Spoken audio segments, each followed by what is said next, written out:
Welcome to Fun Parlay Podcast, where we are unpacking opinions and changing destinations. I am your host, Shirley Altador, where each week we will chat about how to rise strong out of all types of obstacles that come with relationships. Through personal life experiences and discussions ranging from infidelity, trust, forgiveness, sex, heartbreak, self-love, and so much more. I am passionate and obsessed to provide guidance to every woman to create a better life. Let's dive in, pull up a seat, make sure you're cozy, and get ready to be challenged and encouraged while you learn.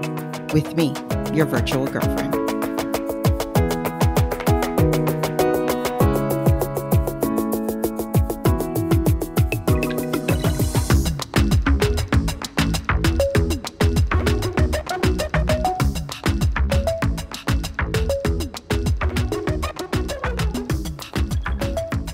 Welcome back to Fun Parlay, and today we are going to be doing Storytime with Panka Bodori, and she is coming to us all the way from Hungary. She is my furthest guest ever, with me being in New Jersey and interviewing her from Hungary. So we're going to start off just giving a little introduction, and her name is Panka. She is from Hungary, and she is a blogger and a podcaster and a long-distance relationship survivor. She is the founder and host of the USA to Hungary podcast. Her goal is to raise awareness about long-distance relationships, multicultural and or international dating, and dating relationships in general, to help all the people and couples out there who are just about to step into a dating relationship, especially a long-distance one, on sharing tips, advice, personal experiences based on her own long-distance relationship, to inspire and educate people, and to show how love can appear in different shapes and forms, and how distance nowadays is only a number, which can easily be defeated with love, commitment, and a bit of work. Panka, thank you for being a guest. How are you today? Thank you very much for accepting me. I'm doing great. Thank you. I'm a little bit excited, but I'm very happy to be here. Wonderful. Thank you. Thank you. So we're going to get right along with it, and we're going to start with your story about how the long distance relationship started. How long did it last? How are things going now? So, you could definitely start off with your story, and then I'll be asking you questions in between.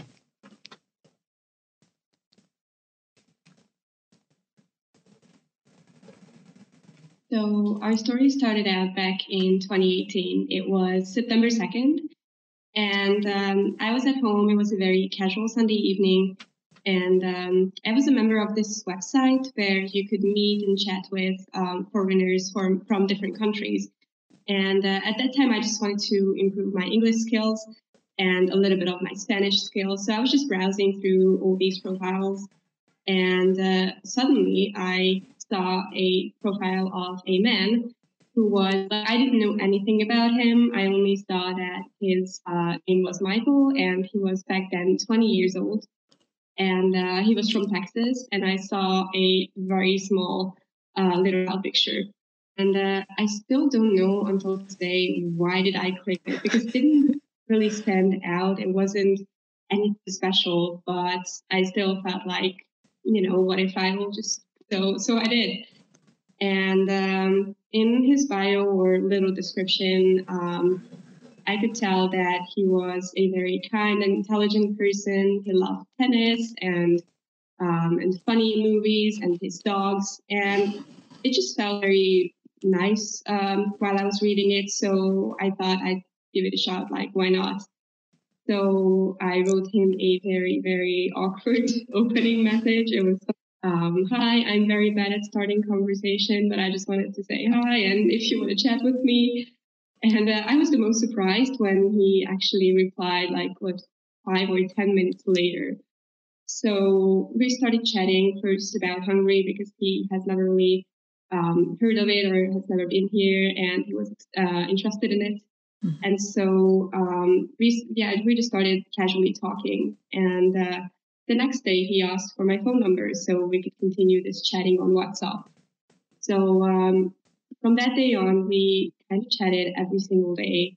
And it was very strange, because I've had friends or at least people to speak with from that side earlier. But after a while, we just let things go. Like it didn't last very long with any of these people I found there. And interestingly, it was not the case with Michael because for somehow, I mean, it was kind of difficult because there was this almost 10,000 kilometers of distance between us because he was living in Texas and I was living in Hungary. And between Texas and Hungary, there's a 7-hour time difference, if I count well. And so it made it extra hard to communicate, but somehow it wasn't a burden to communicate. Like it just came so naturally. And so we chatted every day. We first saw each other literally kind of a month after we first started chatting through Skype, and it was very clumsy, obviously, but it was also very nice because we were so comfortable with each other by that time. And so a little friendship started to bloom or develop between the two of us, but it wasn't anything like deeper because I started college that year, and it was very exciting. I've had a lot of new things around myself. So the last thing I wanted was a relationship. And so I didn't really think that it was something, that it was something deeper or more than a friendship. And but actually it kind of was. And I first realized it around November or December of 2018 that something is different with this person. And it felt so strange because, you know, we never really met. We only saw each other through Skype or through Messenger and stuff. And we still talked every day. We were very comfortable with each other. We were talking about politics and our futures, and we discussed a lot of things that usually strangers or just, you know, online friends don't share. But we still did, and we both felt very comfortable with it. So I had to realize around November, December that it was something else. It was something more than a friendship. I couldn't really express what it was, but I felt that there was something. And so I reached out to him and told him about how I feel, how mixed my emotions are towards him. And I didn't have to wait much longer because on New Year's Eve 2018, he sent me a little playlist. And on this playlist, there were videos that he made with a little house tour. He showed where he lived and he talked a little bit about his life there. And at the end of this house tour and these videos, he read out a letter to me that he wrote like on letter paper with his own hands. And I felt it like I've never gotten this kind of, well, we can say that it was a love declaration or a love letter now, but back then he just called it a letter of affection, which I found very funny. And it touched me, really. I mean, this was the most beautiful gift I've ever received from anyone.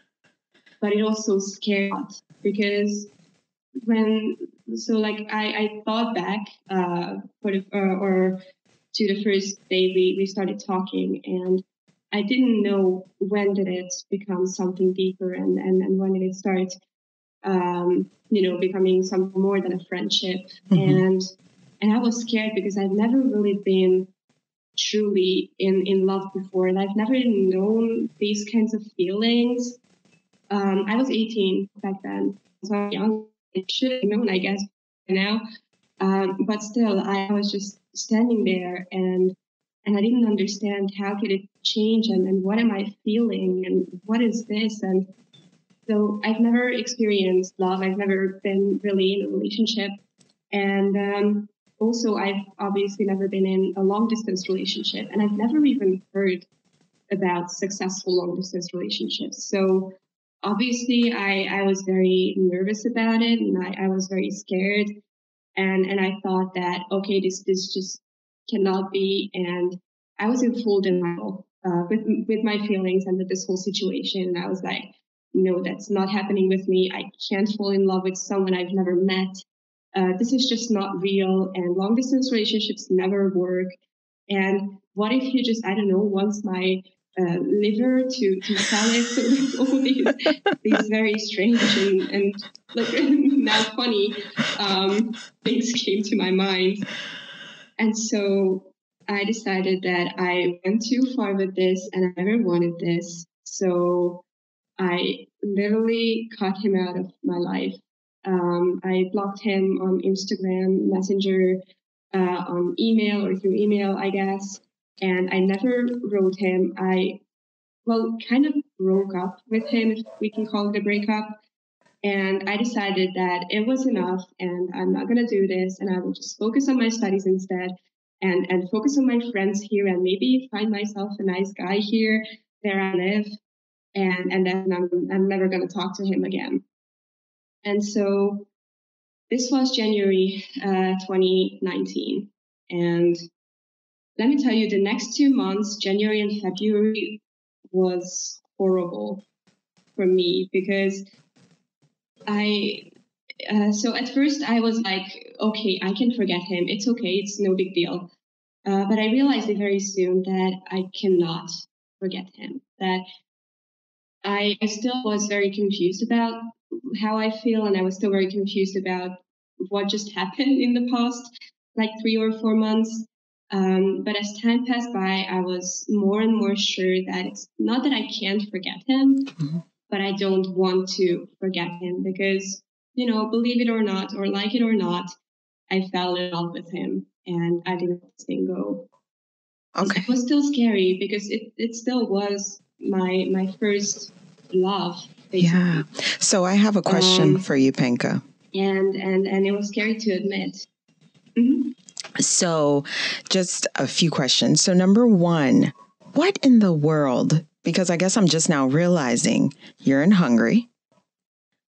What in the world were you thinking when you chose somebody from Texas? What was your little brain at the time thinking? Because you said you were just about to start your studies. So you had just finished high school. And, I guess you were just kind of just looking, not really searching for anything serious. But Texas? Girl, you in Hungary. What were you thinking? What was your mind thinking like? Yeah, I know. It's crazy. So first, I just wanted someone to talk to in English because I've studied English for 12 years during my school years, and I didn't want to just throw that English knowledge out of the window. So the only thing I wanted at first was a partner to chat with, and it didn't matter where they were from or what was their gender or something.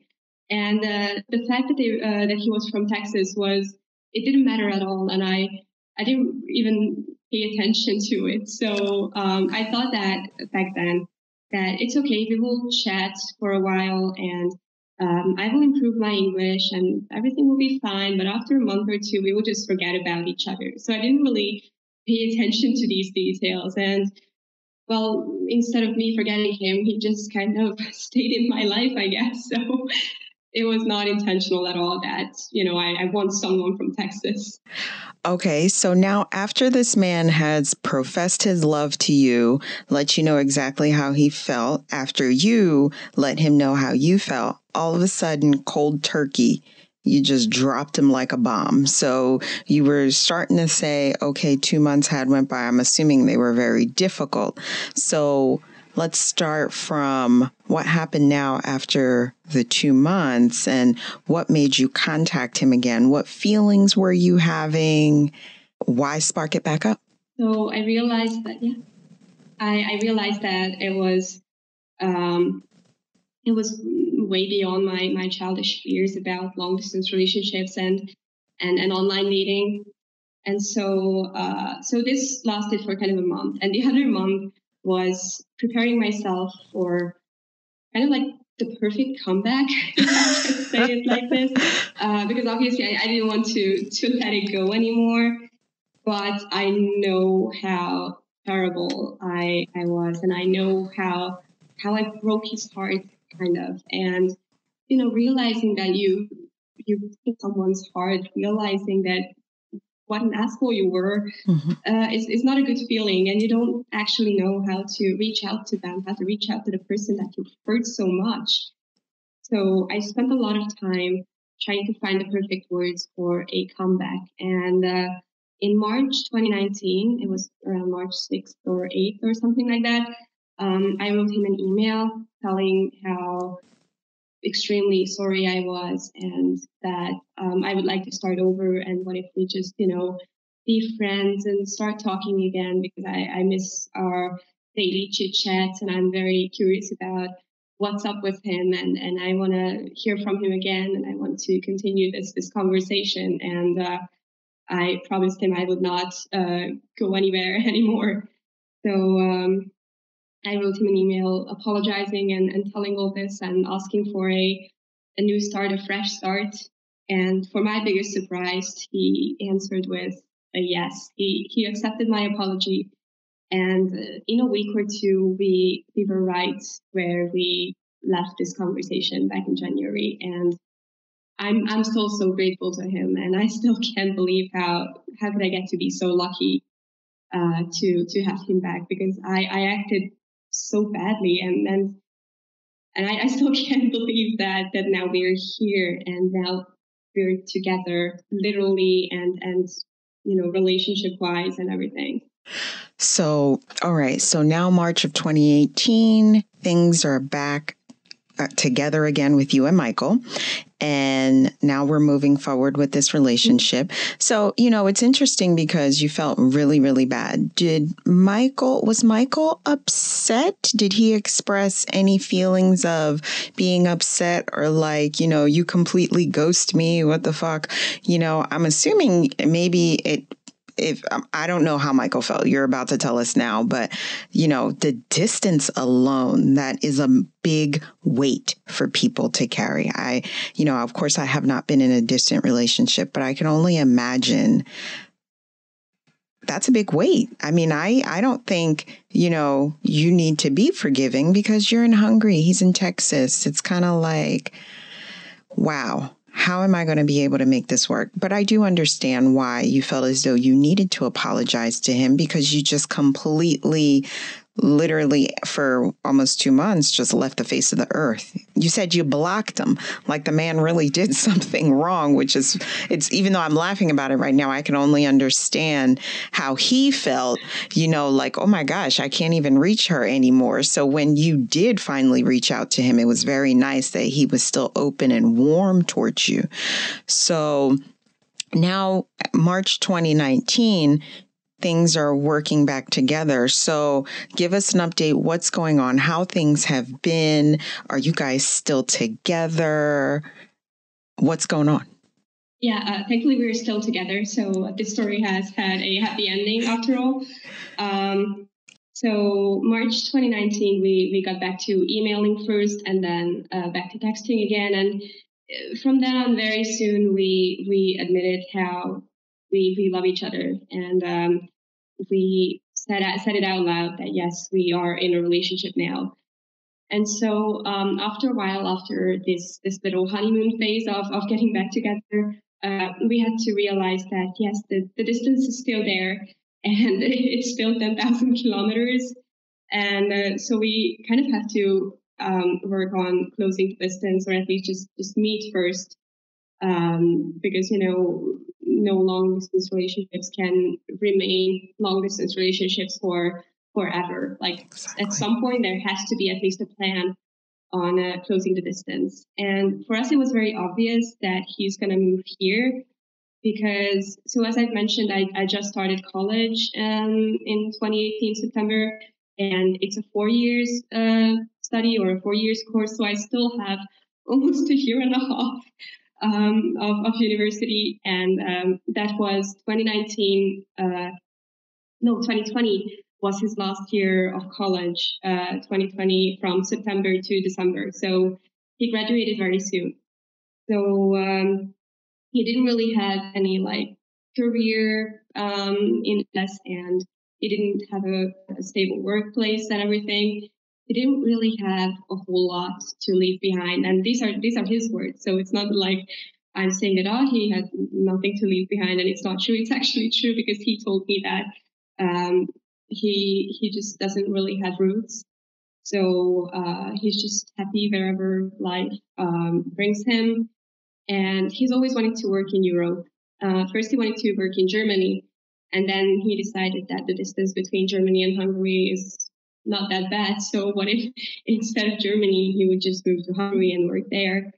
And in April, he messaged me one day that he found this application for this company that like they provide native speaker English teachers from the USA to Central Eastern European countries like or Slovakia, Romania, Poland, stuff like that. And so we discussed this job offer, or this thing, and he applied. He got the job. So there came a very, very busy summer where he had to work a lot, because it was very expensive, because he had to pay for this 1 or 2 months course that got him prepared to be a teacher. And then he had to buy his own plane ticket and everything. So it was very busy for him. He was working all day, all night, all weekend. And when he was not working, he was studying, and he was participating in this course. So I couldn't really do much. I was just there to be his companion, and to strengthen him, and to just be there with him, to remind him to the goal, or of the goal of this journey, or the end of this journey. And but he finally did it. He completed the course. He gained enough money. He finished university, thankfully, because that was another nightmare.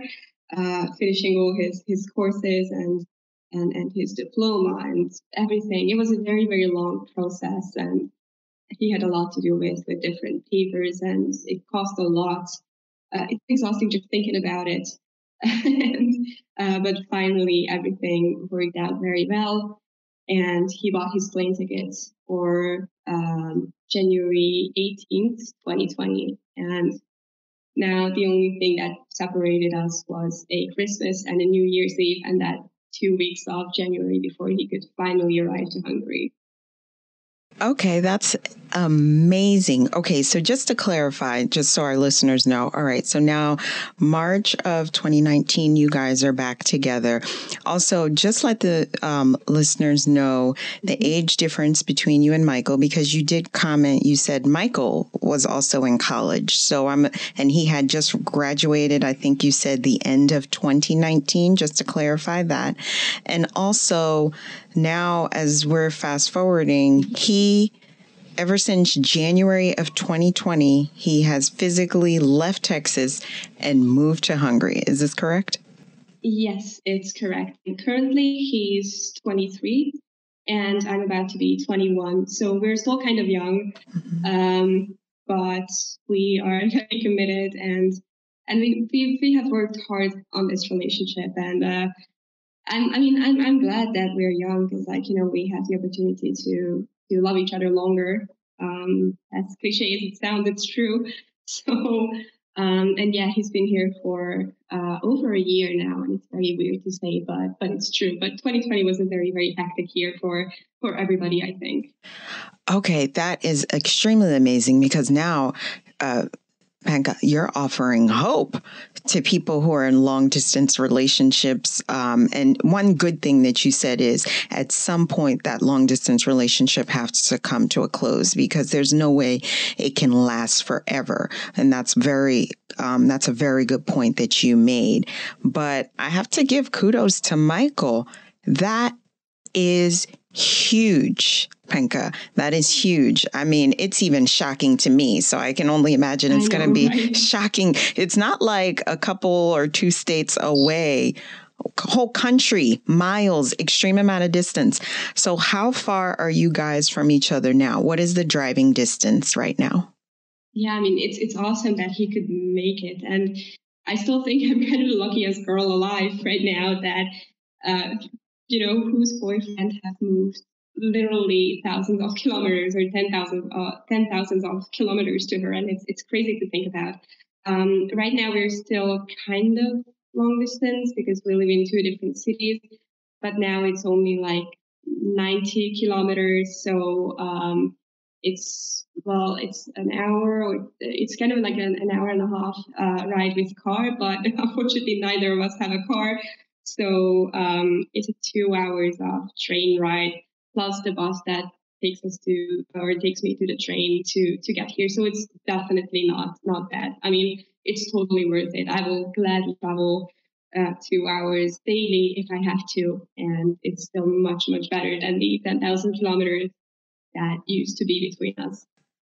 No, you're absolutely correct. 2 hours, Panka, is nothing. And if it's an hour and a half in the car, that's still nothing. The fact that Michael made this huge jump is huge. Again, kudos to Michael, because that means he's already that tells me on the outside looking in that this man is serious about this. And all the conversations that you guys had truly have built some type of emotional connection, because there was no sex involved at all. So we can't even bring up the conversation of sex before he moved to Hungary. It was an emotional connection that you guys build, and the compatibility between you two must be very strong. So I do have a question. What are the three biggest obstacles that you were facing in the long distance relationship before Michael moved to Hungary? Was it the time difference? Was it you not having your partner there to cuddle with? Even something as simple as a hug or a kiss. What was the three biggest, hardest things for you during this long distance relationship? Because, girl, I don't even consider it to be a long distance relationship anymore. He's there. Yeah, I mean, I know I don't want to call this a long distance relationship anymore, because I mean, 2 hours come off as nothing. Exactly. But yeah, the first obstacle is definitely the distance itself, that we just can't, we couldn't hug each other or just run to each other when we needed to. We couldn't see each other very often. We just missed each other's touch and the cuddles and hug, and yes, even like the physical aspect of a relationship. Like we need sex too, obviously. So it was very hard sometimes, especially because one of my main love languages is physical touch. So I'm not sure how did I survive kind of long distance, but it was absolutely worth it in the end. So it was a very huge obstacle. The second was the timing, because that was a 7 hours time difference. Plus, we both were kind of busy. Like I had to go to university classes. I started working that year. Michael was working all the time. He had to attend university classes. And even on the weekends, like we always had something to do, either work or a family gathering. We obviously had to spend time with our own families as well. So it was very difficult to maintain a routine, to see each other every day or hear each other's voice every day. And sometimes we couldn't even make it. Like we always made time for it in the weekends, for at least like an hour or 2 hours long call or Skype date or whatever. But it happened that we couldn't talk, like call or video call throughout the week because we were so busy. Obviously, we still texted each other every waking moment that we could, but it was very hard not to know, when can I see him next, or when will he answer to my text message. It was very hard because we both are kind of busy people. And the third biggest obstacle, I would say, is can be the surroundings that you have, like family and friends. Thankfully, my friends were very supportive, although one or two of them didn't really believe in this kind of love until they met Michael and until we met in person. So we could, introduce ourselves as a couple. Then they believed that it was something real.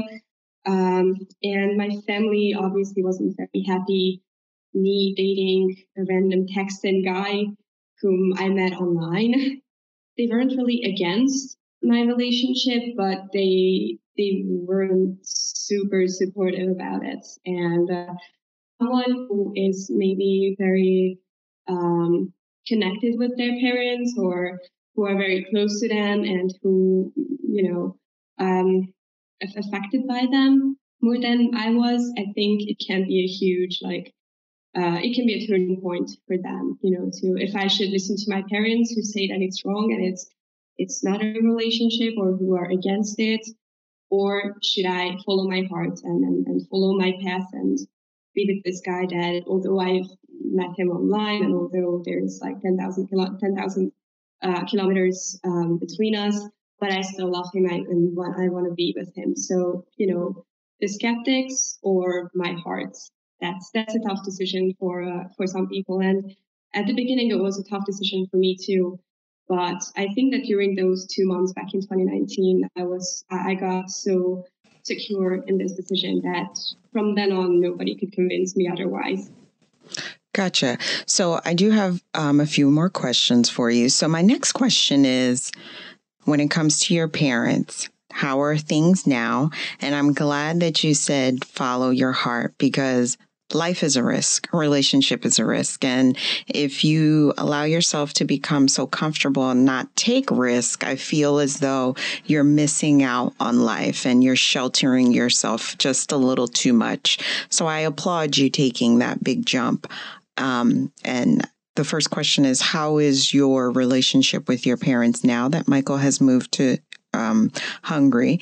The other question that I have for you, I want to give you kudos at such a young age that you do know Michael's love language. And I'm assuming you guys must have took the test and you had already known about it, because I was already 10 years into my relationship before I knew what the love languages were.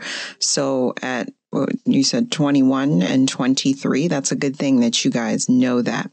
And also that's a kudos. My second question is, how did you guys handle disputes in a long distance relationship? Did you have maybe some type of simple formula where we're not going to end the day or end a conversation without making sure we say I love you to each other, or airing out any issues that we may have? Because, there probably something that maybe Michael was upset about or you were upset about within that distant time.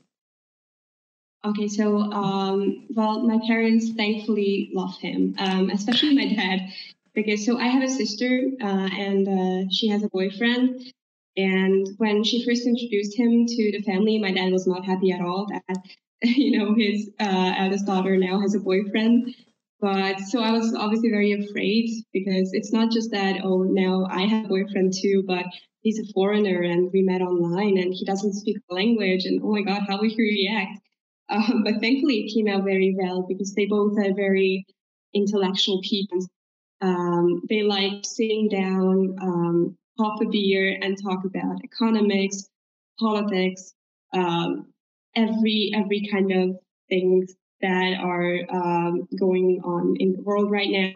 They had super long conversations, because I was once a part of these conversations, and it lasted for at least 3 hours. And then after 3 hours, I decided I will just go to bed and I can't take this anymore.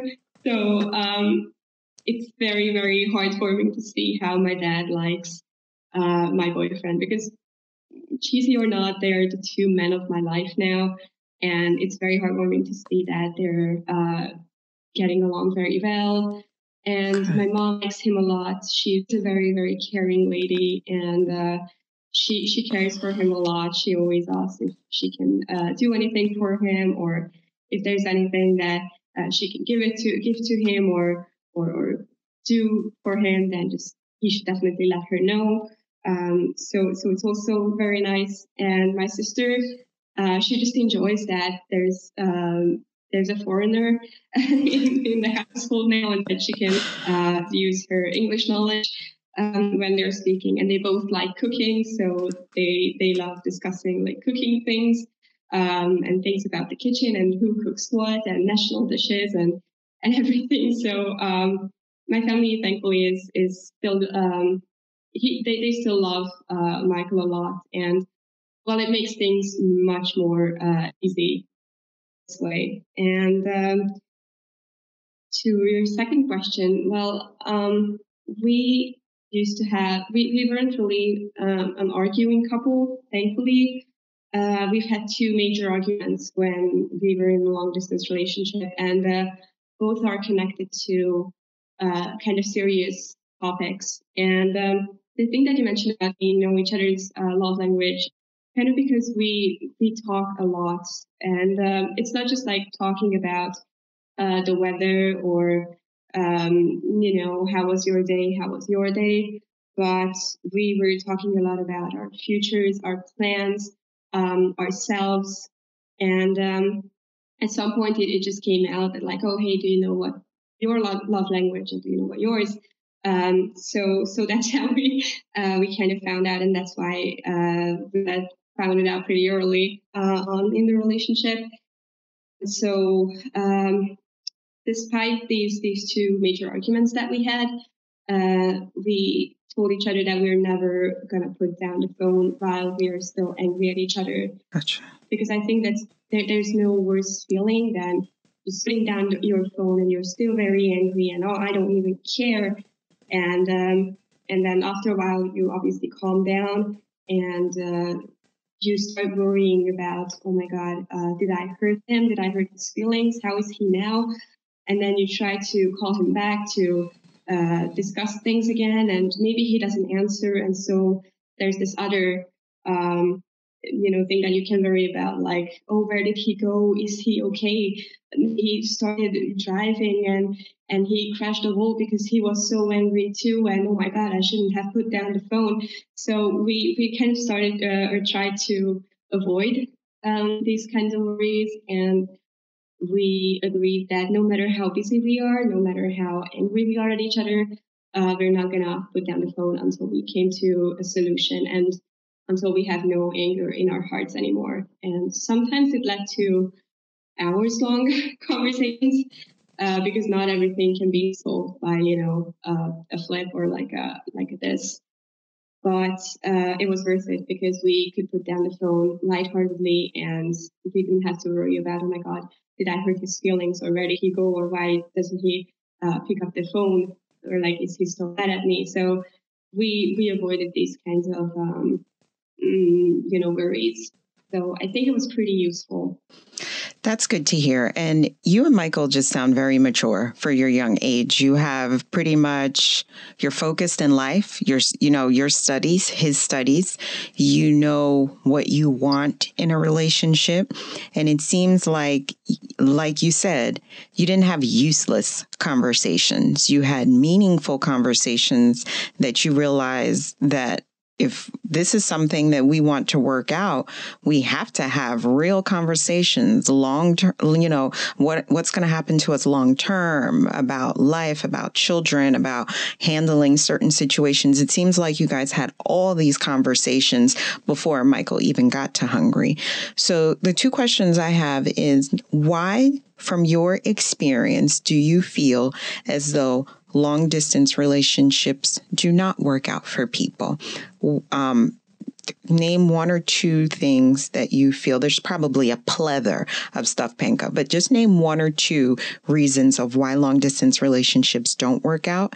And also, to piggyback from that, if there is someone in a long distance relationship right now, what two important pieces of advice do you want to give to them about their long distance relationship?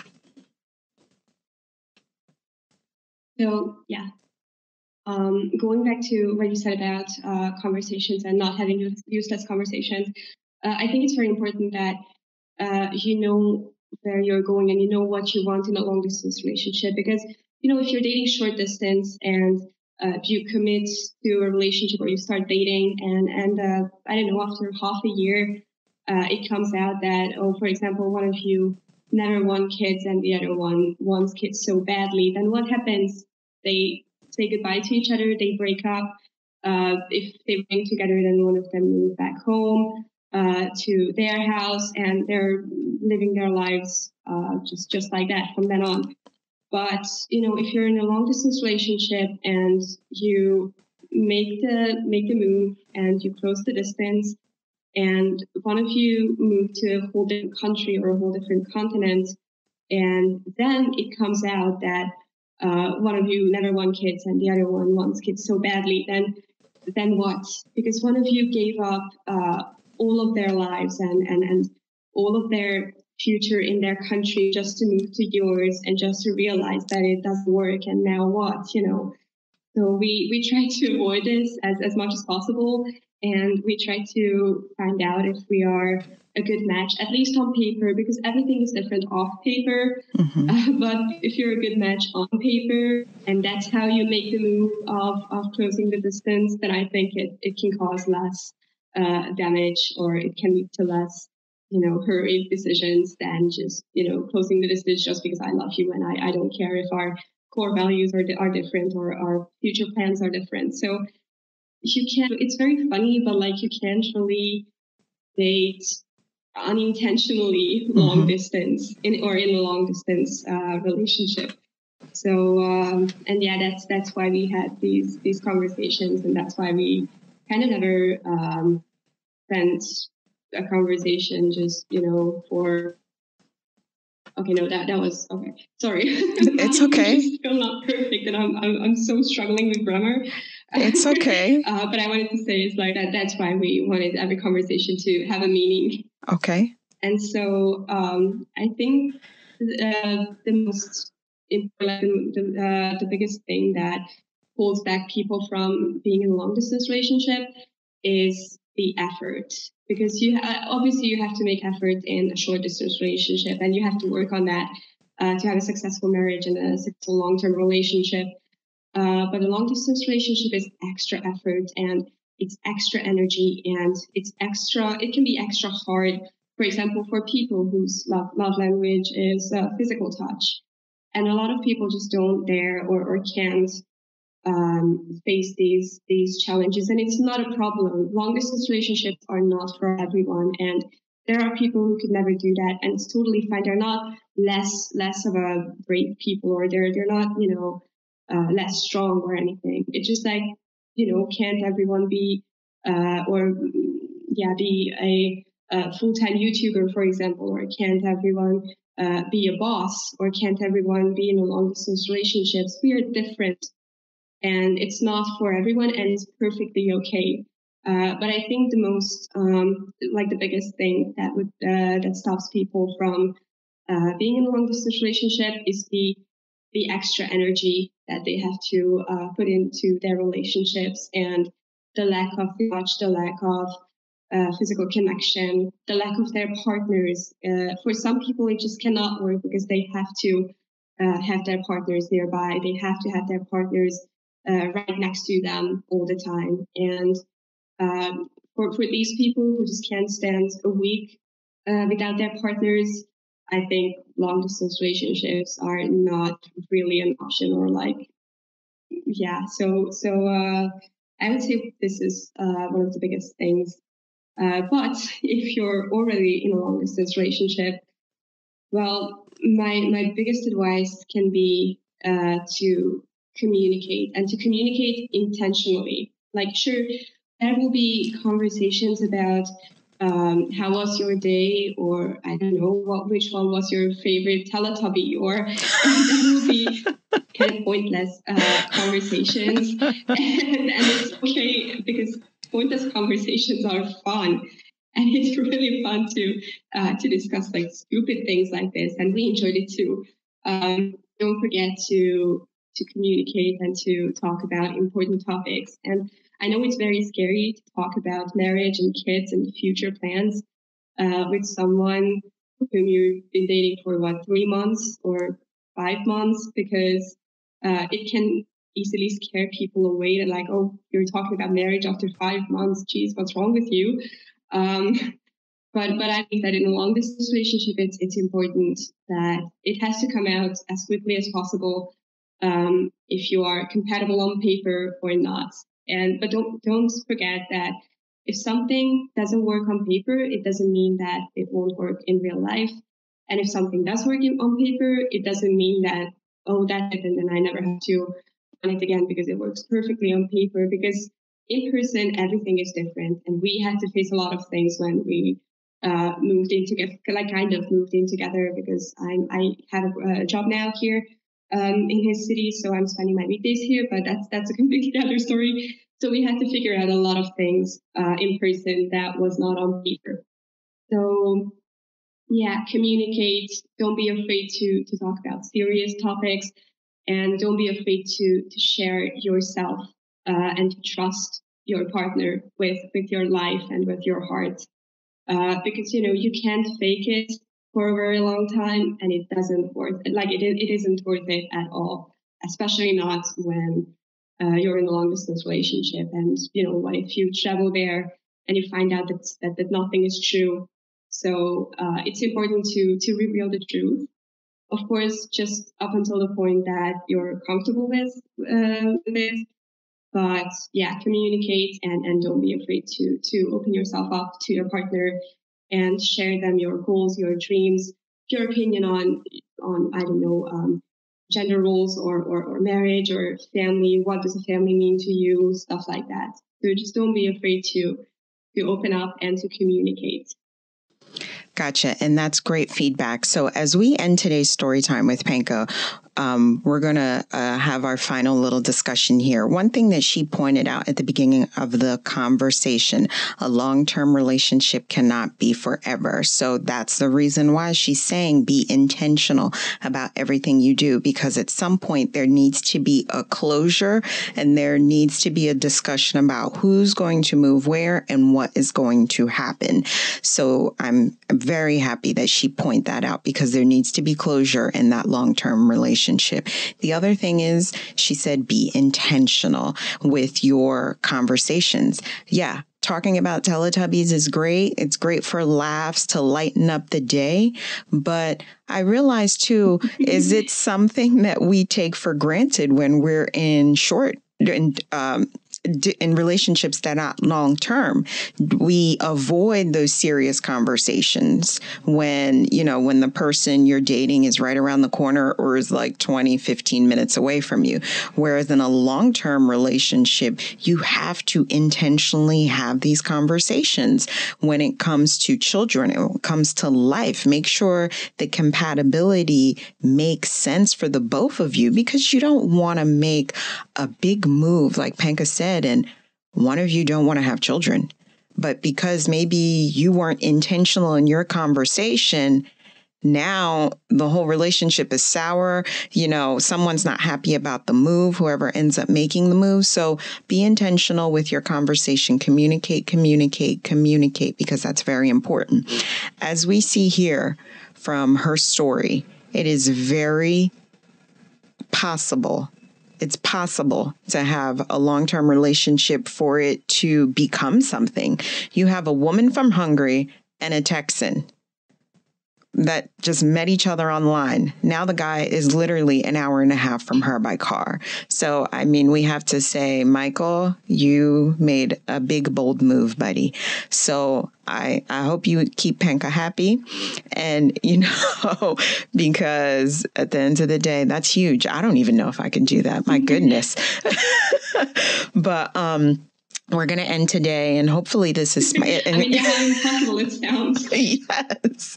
It's amazing, but it's a great story. Life is about risk, and it is okay to take risk. Every day you wake up, every day you get in your car, everything you do is a risk factor. So these two people took a risk at life, and guess what? If it didn't work out, it didn't work out. We don't need to be sour about everything. But hopefully this is an empowering message that someone who is in a long-term relationship presently will have hope. Make sure your conversations are intentional and you two are on the same path and are walking down that same path together, and not just, even though you're in a distant relationship, you're on one path, they're on the other, and you're kind of looking at each other and yelling because the communication is off. So you guys will hear from Panka again, because she's going to be appearing in my season 3. But Panka, I want to thank you today for being a guest. And as we always end, we want to end saying, love yourself, voice yourself, and be yourself. To the next podcast. Thank you guys for listening.